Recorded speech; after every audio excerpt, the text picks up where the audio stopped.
सूजी से बहुत ही टेस्टी और हेल्दी नाश्ता। तो हम पहले 2 कप सूजी को अच्छे से 1 कप दही में भिगा लेंगे और 5 मिनट के लिए रेस्ट पे रख देंगे। और फिर हम इसमें मिलाएंगे 1 कप प्याज, 1 कप टमाटर और हरी मिर्च। फिर हम इसमें मिलाएंगे नमक और थोड़े गरम मसाले।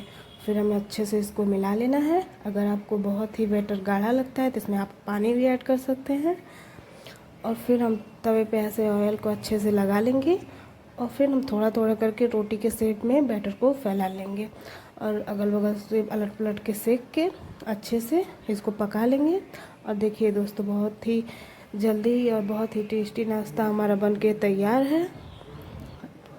अगर पसंद आए तो वीडियो को लाइक और चैनल को सब्सक्राइब करना ना भूलें। Bye bye, Radhe Radhe.